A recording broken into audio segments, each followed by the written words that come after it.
Here, A, B, and C are three concentric cells. Concentric means having the same center.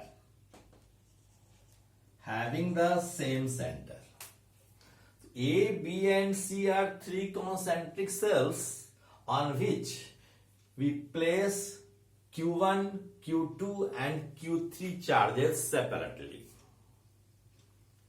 So due to induction, there will be some redistribution of charges on them. How? We can estimate the charges at the inner surface and outer surface of the spherical cells.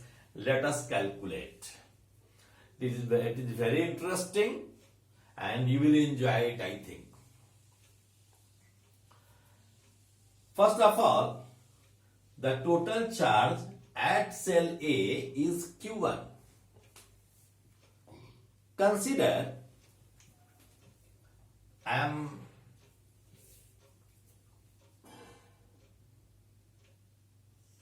this is your cell A. This is your cell A. Total charge on it is Q1. Suppose Q1 dash is the charge at its inner part. Q1 dash is the charge at its inner surface. Then how much charge will come at the outer surface? The outer surface will contain the charge Q1 minus Q1 dash. This will be the charge. Why? Because charge is conserved on an isolated shell. किसी भी isolated conductor पर charge conserve होना चाहिए. अगर अंदर वाले surface पर Q1 dash charge है तो बाहर वाले सरफेस पर Q1 minus Q1 dash charge होना चाहिए. अब हम देखते हैं कि कैसे Q1 डैश का वैल्यू क्या होना चाहिए. तो इसके लिए हम एक गॉसियन सरफेस खींचते हैं. ए सेल में, यह सेल ए है, इस सेल के बीचों बीच, इस सेल के अंदर से हम एक गॉसियन सरफेस खींचते हैं. ये गॉसियन सरफेस है. अब जरा सोचिए कि इस गॉसियन सरफेस से होकर यदि कि हम फ्लक्स निकालें कि what is the total electric flux through this Gaussian surface, तो हम लिख सकते हैं यूजिंग गॉस लॉ की integration of E dot ds is equal to Q inside by epsilon not. Q inside by epsilon naught. What is the inside value of the charge? Q in कितना है Gaussian surface के अंदर. Q1 minus Q1 dash तो बाहर है. इसके अंदर में टोटल चार्ज कितना है? Q1 डैश है. तो लिखेंगे Q1 dash by epsilon not. अब आप जानते हैं कि किसी कंडक्टर के अंदर इलेक्ट्रिक फील्ड जीरो होता है. तो इस गॉसियन सरफेस के किसी भी पॉइंट पर फील्ड क्या होगा? जीरो होगा. अगर यह फील्ड जीरो होगा तो E का वैल्यू हम यहां जीरो रखेंगे. तो यह टर्म हो जाएगा zero. Zero is equal to Q1 dash by epsilon not. इसका मतलब Q1 डैश क्या होगा? Q1 dash is zero. अर्थात Q1 डैश पर कोई चार्ज नहीं होगा. और तब Q1 माइनस Q1 डैश क्या होगा? सिंपली Q1 हो जाएगा क्योंकि Q1 डैश जीरो है. अर्थात इस पर इनर सरफेस पर कोई चार्ज नहीं होगा और टोटल चार्ज Q1 सरफेस पर होगा. ए के सरफेस पर टोटल चार्ज Q1 आ जाएगा. अब हम क्या करते हैं कि सेल बी के बारे में समझते हैं. सेल बी पर क्या होगा मैं फिर इसको दिखा रहा हूं. Now assume cell B. अब हम सेल बी पर बात करते हैं. यह हमारा सेल बी था. मैं फिगर बना रहा हूं सेल बी का. ये हमारा सेल बी था. ये हमारा सेल बी है. सेल बी पर हम कुल चार्ज कितना डाले थे? यह सेल बी था। सेल बी पर कुल चार्ज हमने Q2 डाला था। अब जरा सोचिए कि इस पर चार्ज आ गया, इस पर चार्ज Q2 था पहले से। सपोज कीजिए कि इसके बी सेल के इनर सरफेस पर चार्ज हो गया Q2 डैस्ट। बी सेल के इनर सरफेस पर चार्ज हो गया Q2 डैस्ट। अब हम याद होगा कि हमने एक शेल बनाया था, अंदर में शेल ए था, यह सेल ए था, यह इस सेल पर कुल कितना चार्ज था? Q1 चार्ज था। इस सेल पर चार्ज था Q1। अब हम सेल बी के अंदर से एक गॉसियन सरफेस खींचते हैं। Let us construct a Gaussian surface inside the cell B. तो हम यदि गॉसियन सरफेस खींचते हैं, हम गॉसियन सरफेस खींच रहे हैं, यह हमारा गॉसियन सरफेस है। अब बताइए इस गॉसियन सरफेस से होते हुए कितना फ्लक्स जाएगा? इस गॉसियन सरफेस से होकर जाने वाला फ्लक्स E डॉट ds बराबर होगा Q inside by epsilon not. Q inside का वैल्यू क्या होगा?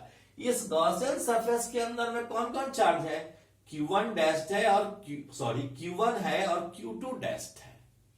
तो इस गॉसियन सरफेस के अंदर में कुल चार्ज कितना होगा? यह कुल चार्ज होगा Q2 dash plus Q1 divided by epsilon not.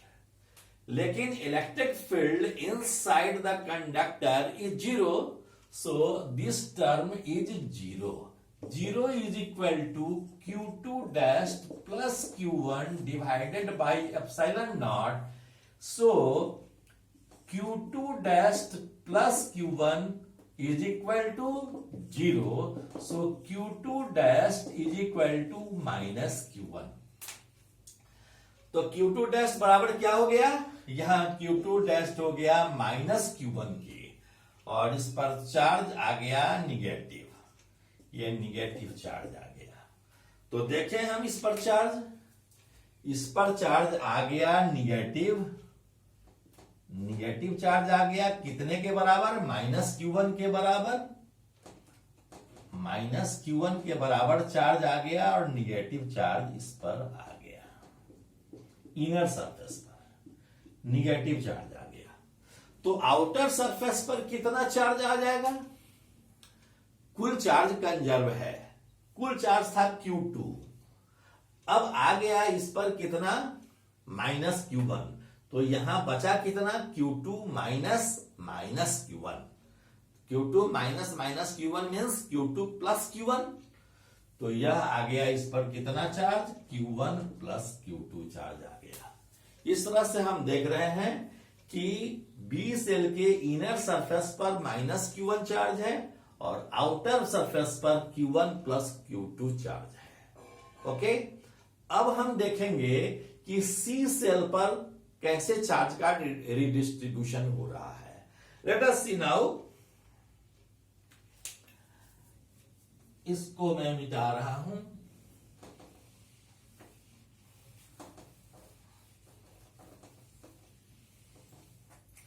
अब हम देखें सी सेल, ये हमारा सी सेल था,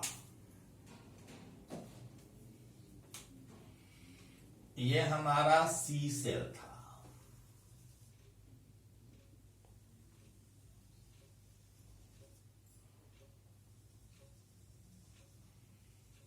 ये हमारा सी सेल है। अंदर में कौन कौन सेल था? अंदर में एक सेल था,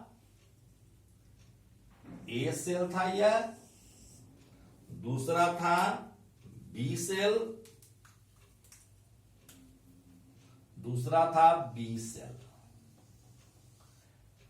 ए सेल पर चार्ज था Q1, ए सेल पर चार्ज था Q1, बी सेल पर चार्ज था Q2, इस पर चार्ज था कितना टोटल Q2 लिख सकते हैं, या माइनस Q1 प्लस Q2 लिख सकते हैं, दोनों में से कुछ भी लिख सकते हैं। तो चलिए इस पर था Q2, और सी सेल पर हमने क्या माना, या अलग अलग ही लिखते हैं, तो इस पर था माइनस Q1 और बाहर में था Q1 प्लस Q2। अब मान लीजिए कि सी सेल के इस सरफेस पर चार्ज है Q3 डैस्ट, और यहां चार्ज था Q3, तो बाहरी सरफेस पर कितना चार्ज हो जाएगा, Q3 माइनस Q3 डैस्ट। अब हम फिर वही करते हैं, एक गॉसियन सरफेस गुजारते हैं, किस होकर गुजारेंगे, इस सेल सी के अंदर से गुजारेंगे, सेल सी के अंदर से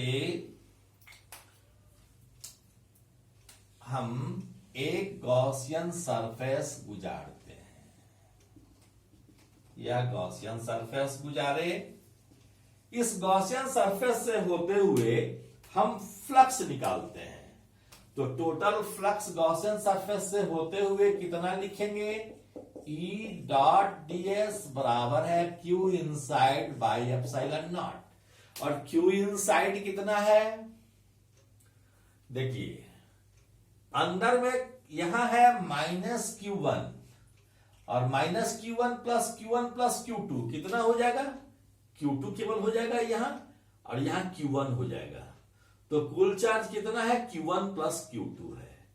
ध्यान दीजिएगा कि इस पर चार्ज Q1 है टोटल, इस पर चार्ज है Q2, तो कुल चार्ज Q1 प्लस Q2, और यहां कितना चार्ज है, Q3 डैश चार्ज है, तो Q इनसाइड कितना होगा, Q3 dash plus Q2 plus Q1 by epsilon not. कैसे हुआ फिर से सुनिए, ये गॉसियन सरफेस के अंदर में कुल चार्ज कितना है, Q3 डैश है, इस सेल पर कितना चार्ज है, Q2 है, क्यों Q2 है, तो माइनस Q1 यह है, Q1 प्लस Q2 यह है, माइनस Q1 से प्लस Q1 चला जाएगा, कट जाएगा, Q2 बचेगा, यही चार्ज Q2 है, और इसके अंदर भी Q1 चार्ज है, तो कुल गॉसियन सरफेस के अंदर में चार्ज है Q3 dash plus Q2 plus Q1, और electric field inside the conductor zero होता है, इसलिए इसको हम जीरो से इक्वेट करा दें, zero is equal to Q3 dash plus Q2 plus Q1 by epsilon not, इसलिए यह क्या हो जाएगा, Q3 dash plus Q1 plus Q2 बराबर है जीरो, सो Q3 डैश बराबर है माइनस Q1 प्लस Q2, तो कितना हो जाएगा Q3 डैश का वैल्यू, Q3 डैश यहां पर चार्ज था, इसका वैल्यू हो गया माइनस Q1 प्लस Q2, और इस पर अगर माइनस Q1 प्लस Q2 होगा तो बाहर में Q3 का वैल्यू क्या हो जाएगा, टोटल बाहर का चार्ज कितना हो जाएगा, बाहर में चार्ज है Q3 माइनस Q3 डैश, तो Q3 माइनस Q3 डैश करेंगे तो क्या होगा, Q3 में से यदि हम घटा लें Q3 डैश, इसको घटा लें तो यह क्या होगा, Q1 प्लस Q2 था, इसको हमने घटा लिया, Q3 में से घटा लिया इतना, तो कितना बच गया, Q3 plus Q2 plus Q1 बचा, तो इस पर कुल चार्ज क्या हो गया, Q1 plus Q2 plus Q3। फिर से देखिए, ए सेल पर कुल चार्ज Q1 था, अंदर वाले सरफेस पर चार्ज का डिस्ट्रीब्यूशन जीरो हुआ, अब जितना इस पर चार्ज था गौर करेंगे उतना ही इनर सरफेस पर चार्ज आ गया, निगेटिव उसका, यानी माइनस से गुना कर दिया, माइनस Q1, यहां माइनस Q1 होगा तो यहां पर चार्ज आ गया Q1 प्लस Q2, अगर इस सरफेस पर Q1 प्लस Q2 आया तो बाहरी सेल के इनर सरफेस पर आ गया इसका negative minus Q1 plus Q2, और तो कुल चार्ज क्या आ गया, Q3 minus Q1 plus Q2, that is Q1 plus Q2 plus Q3 charge आ गया। इस तरह से हम चार्ज का रिडिस्ट्रीब्यूशन कर लिए। मैं उम्मीद करता हूं कि आपने इसको समझा होगा। कल से हम इलेक्ट्रिक फील्ड के बाद पोटेंशियल का कंसेप्ट की बात करेंगे। हम पोटेंशियल पर फिर से करेंगे और क्या करेंगे कि पैरेलल प्लेट कंडक्टर्स था उसको भी अर्थ कनेक्टेड किसी को कर दे सकते हैं। दो प्लेट को कनेक्ट करके स्विच लगा देंगे, तब हमको चार्ज डिस्ट्रीब्यूशन करना सीखेंगे। इसके बाद इसी में से किसी सेल को अर्थ कनेक्टेड कर देंगे या किसी दो सेल को जोड़ देंगे, इत्यादि आदि कई तरह के प्रॉब्लम्स होंगे। लेकिन आगे का प्रॉब्लम करने के पहले हम फिर पोटेंशियल को डिस्कस करेंगे और पोटेंशियल को डिस्कस करने के बाद हमारी बात आगे बढ़ेगी। बहुत बहुत धन्यवाद। मन लगाकर पढ़िए, समय का सदुपयोग कीजिए। बाय।